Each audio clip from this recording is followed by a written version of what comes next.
switch gears now to the NFL. Um, and I want you to tell me, I do this every year in the off season with my guests that I bring on. I want you to name me some surprise teams that you think are maybe a little bit under the radar coming into the season that you think could make some, Yeah.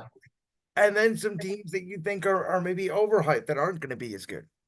Well, let me start with the overhyped teams. I don't think the Bills are going to make the playoffs. I can concur with you with that. I think they will be competing for one. I don't think they're going to Yeah. be awful. But I think obviously the loss of Stephon Diggs, Jawu's Gabe Davis as well.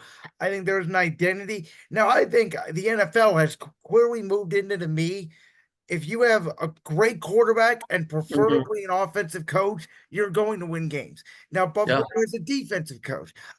I'm not the biggest McDermott fan. He's a very good coach. I don't know if he's the right coach for Buffalo.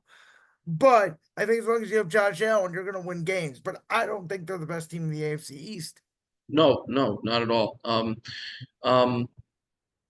I think another team that I really don't think is going to be all that great coming into this year is I think the Packers had a great year last year.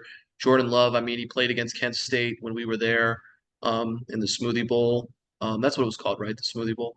To be honest with you, I don't remember. Yeah. The only thing I Well, they remember well, is Dustin Crum outdoing yeah. Jordan Love in that game, and I still Yep. cannot get Yep. over it. And by the way, I agree with you. So I've been saying this about the Packers, and some people think I'm nuts, but Yeah. I have never seen a quarterback go from his own coach last year at Halloween, basically saying, I don't know what this guy could play, to literally arguably being a top five quarterback down the stretch last year. And the question for me is that sustainable? I don't know. But I look at that division and I think, do they have the best quarterback? No. Do they have the best weapons? No. Do they have the best offensive line?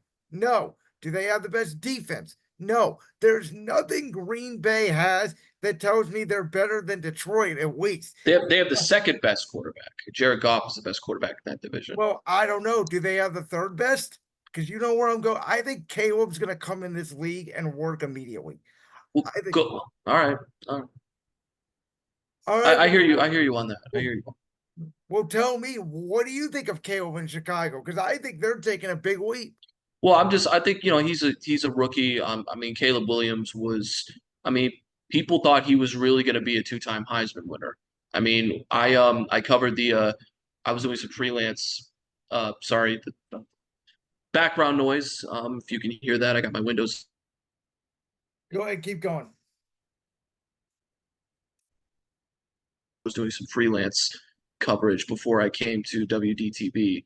So I'm covering that, and I got a chance to interview Archie Griffin. By the way, shout out to Interviews Media, Warren, Ohio. So interviews, we were covering this, and I'm talking to Archie Griffin, and I asked him, I said, there's been so many years, there's been hype about, could this be the year there's a two-time Heisman Trophy winner? But there was a lot of hype, if you remember, about Caleb Williams getting it. There was tons of like hype, like this could finally be it. And I was talking to him about that, but you know, Caleb Williams is really good. I mean, Archie Griffin really he had faith that he could possibly do it.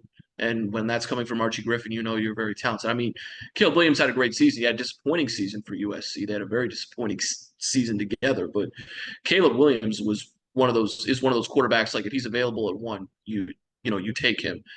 But I think he's going to be very good. I think the Bears have a solid offense around him.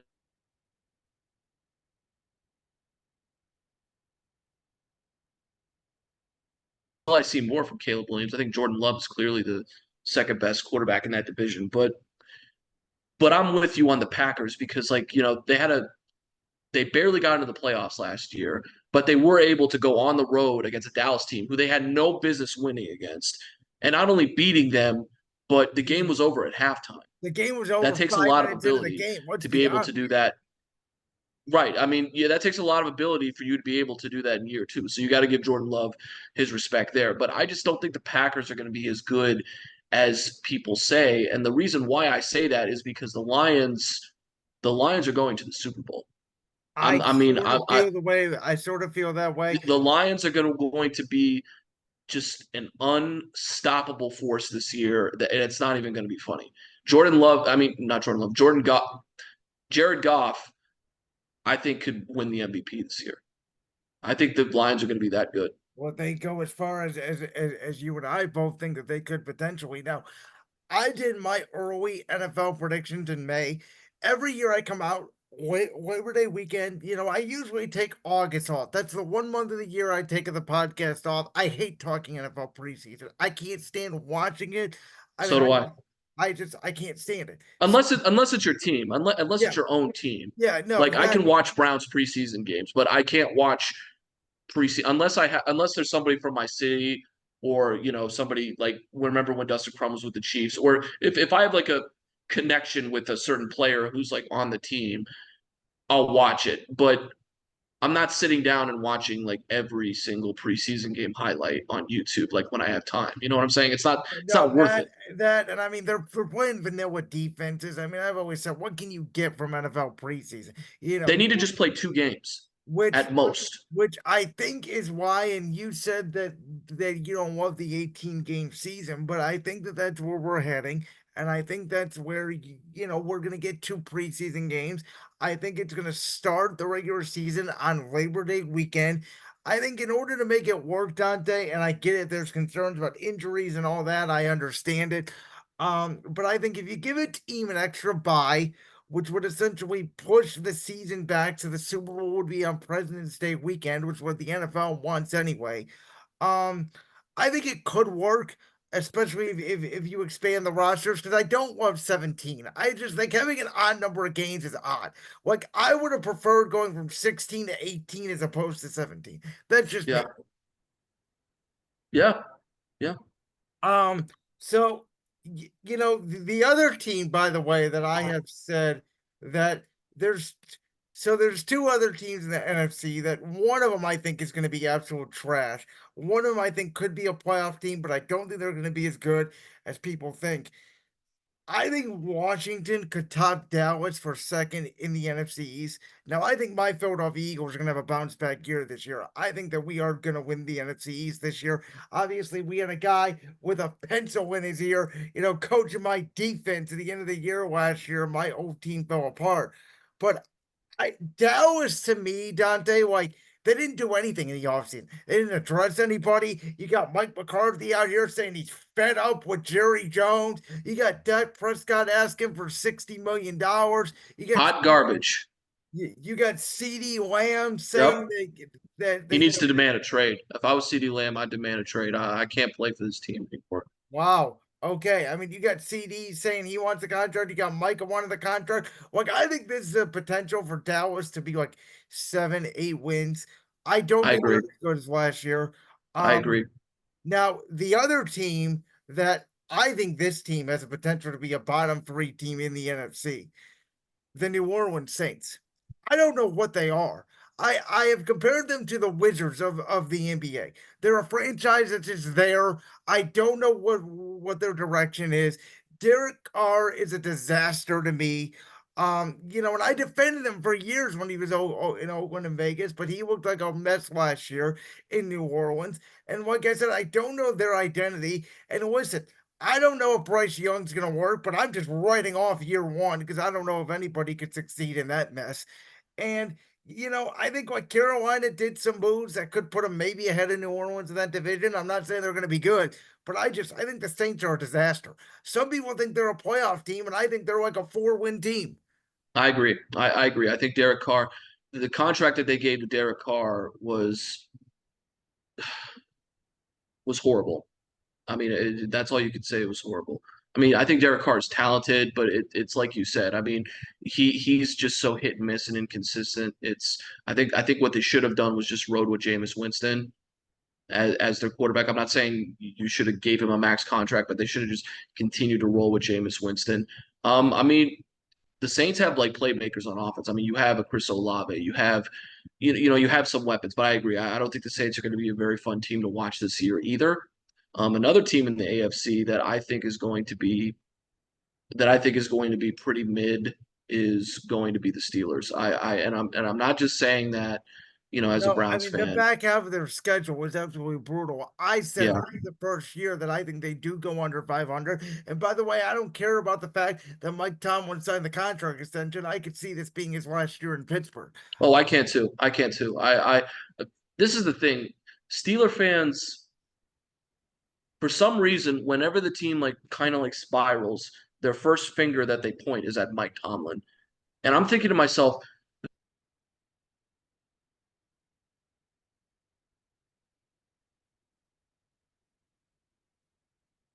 looked so poor, but yet he somehow keeps them in playoff contention at the end of the year. Mike Tomlin, to me, in my opinion, next to Bill Belichick, he's the best coach in pro football. It's Mike Tomlin. I Uh, mean, I I I think would have Mike Tomlin be the coach of my team at the snap of the finger. Tomlin's good. I think Andy Reid's the best coach in football right now. Over Belichick, over Tomlin. I think Andy That's fair. so smart.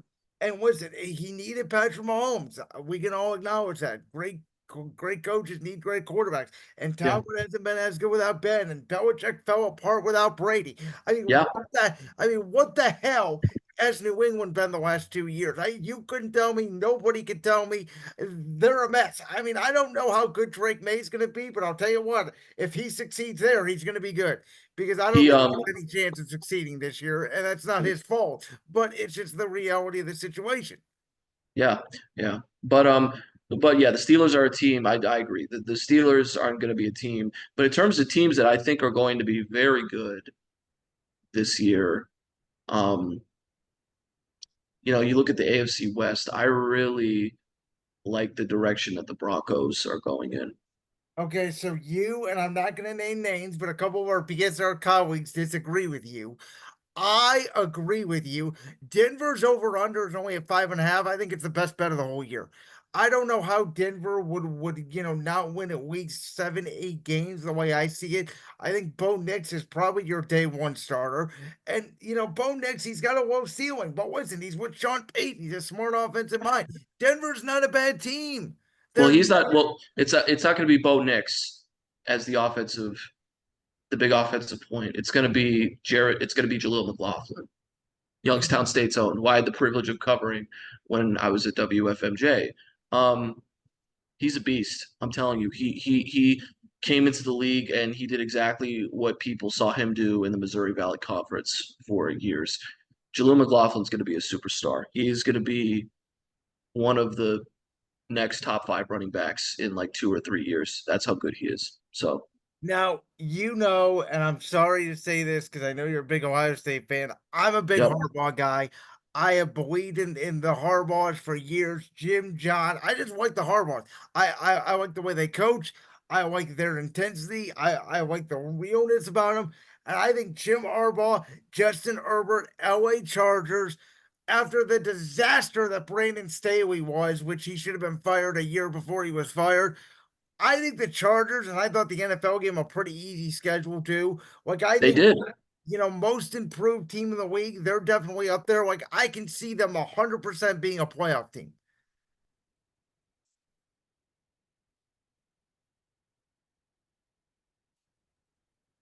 He was great. Yeah, Jim Harbaugh was a great NFL coach. Um, you know, I have to give respect where respect is due. The back end of his time at Michigan was nothing but winning. And he won a national championship in his last year. I mean, Jim Harbaugh, as much as I love Ohio State, I got to give credit where credit's due. I mean, Jim Harbaugh, I mean, he's able to have a successful career in the NFL as a coach. He got his team to a Super Bowl, when they had Colin Kaepernick and all of them. But and then he goes to a program not just in college, Stanford. Looking at his whole resume, Stanford, the 49ers, Michigan, and now he's back in the NFL. I have all the faith in the world Jim Harbaugh can lead the Chargers to the playoffs. I don't think they're going to win the West, but they're a very talented team, and it's like you said, they have a very easy schedule in their favor. So I'm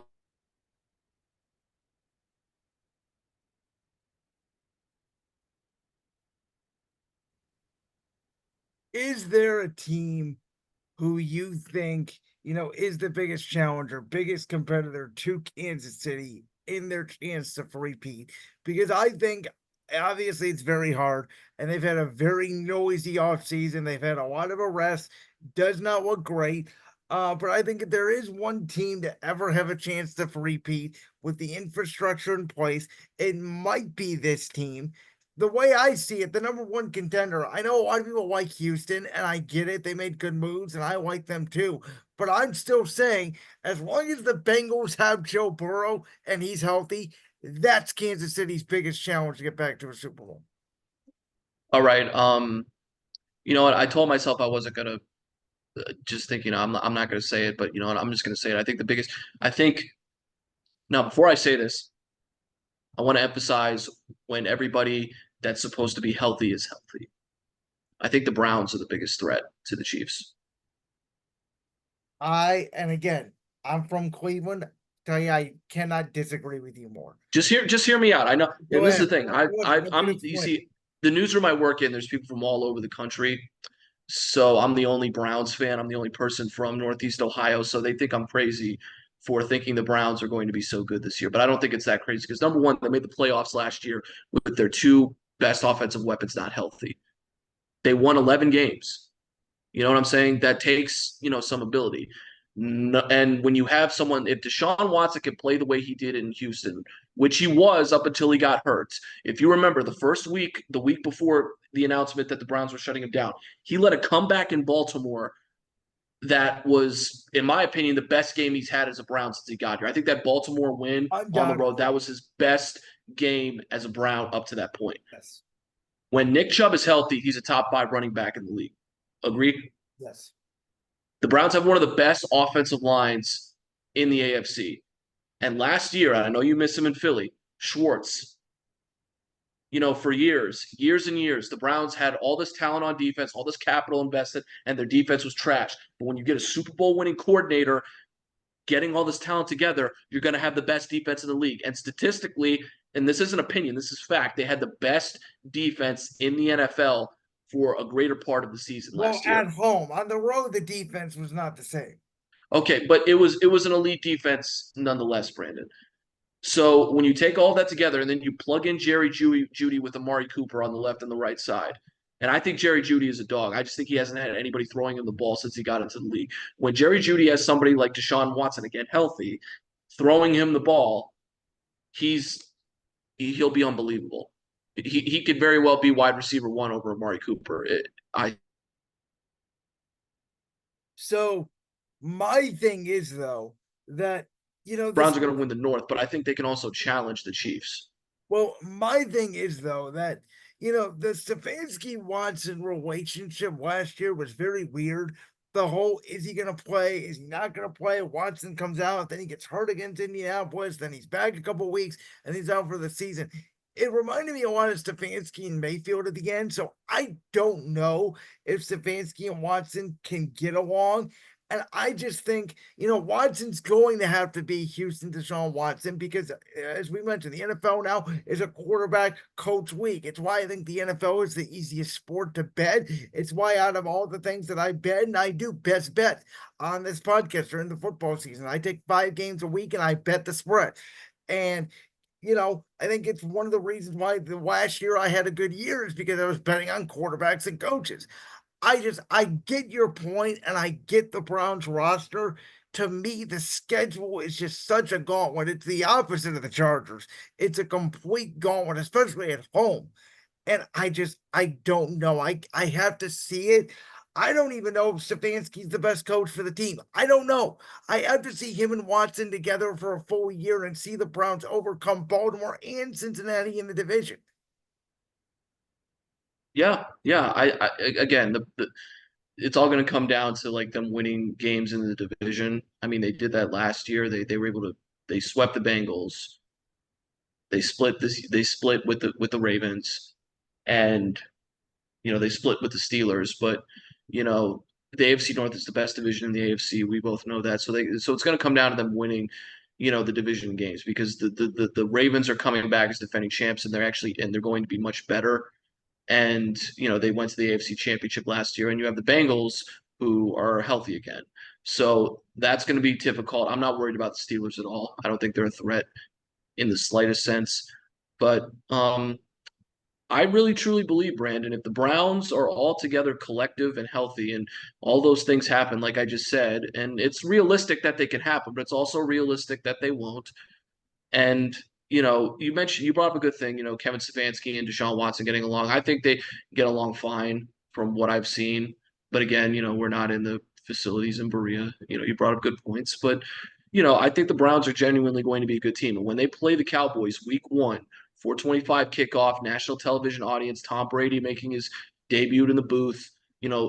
Everybody and their mom in Northeast Ohio coming to the stadium. You know how crazy that week 1 atmosphere is going to be. And if the Browns function on all cylinders and play really well against the Cowboys, I think that's going to set the tone for the rest of the year. No, great point. So before we get out of here, we haven't talked about this team yet. They may be the most controversial team in all the NFL. They're in the AFC East. I think you know where I'm going. Mr. Ayahuasca himself, Aaron Rodgers, and the New York Jets. So I said last year, did not believe in the Jets. I did not think that they had a good offensive line. I thought Aaron was going to be shaky. It just did not feel right to me. Miami and Buffalo were way better teams. I sort of felt like they were an 8-9 win, maybe a playoff team. Well, this year, as we just talked about with Buffalo, I said, hey, Buffalo's down this year. They don't really feel like a playoff team. Miami, I don't trust them in November and December.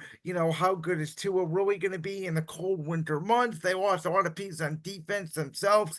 It does feel like with the addition of Mike Williams, with the addition of Tyron Smith, the improvement of the offensive line, this should be the Jets' year, Dante. Yet I did not love Aaron Rodgers skipping mandatory minicamp. And maybe it's a small thing to you, but I truly believe mandatory minicamp and training camp, that's where you start building Super Bowl teams.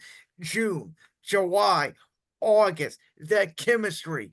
And the report about Nathaniel Hackett trying to get fired and Aaron didn't want him fired and Yeah, all that nonsense. So I'm trying to believe in the Jets. I think they probably should be the best bet to win the AFC East, even though their odds say they're third best. But this whole Aaron thing is having me second guess myself a little bit. What are your thoughts on the Jets? I think the Jets are going to be. It's funny. Me and Cam were talking about this at work last week. I think the Jets are going to be really good this year. I think now that they're regrouped, Aaron Rodgers is healthy. I think Aaron Rodgers is going to be on a mission this year. I think Aaron Rodgers. I know I said Jared. I really like Jared Goff as MVP, but I don't think you should count out Aaron Rodgers being an MVP too. And I know the injury that he suffered was really bad. I mean, it's hard to come back from something like that at his age.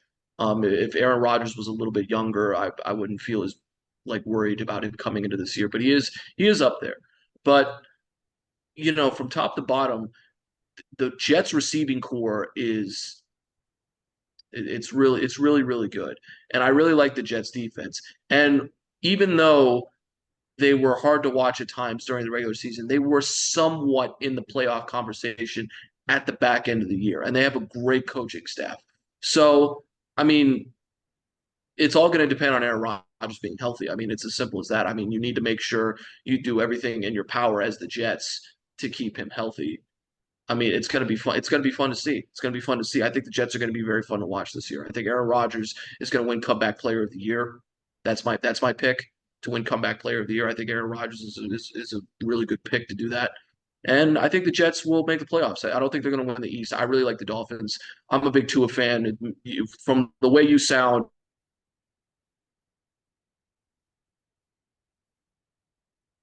it is definitely a top 10 quarterback in the league. So I think the Dolphins are going to win the East, but I do think the Jets are going to make the playoffs because, like I said, the Bills are not going to make the playoffs. The Patriots are definitely not making the playoffs. So Like that clip from the Bridgewood podcast? If so, make sure you go down there and hit that subscribe button. While you're down there hitting the subscribe button, make sure to also hit the notification bell so you never miss another upload. And make sure you check out all the other clips from the Bridgewood podcast right here on YouTube.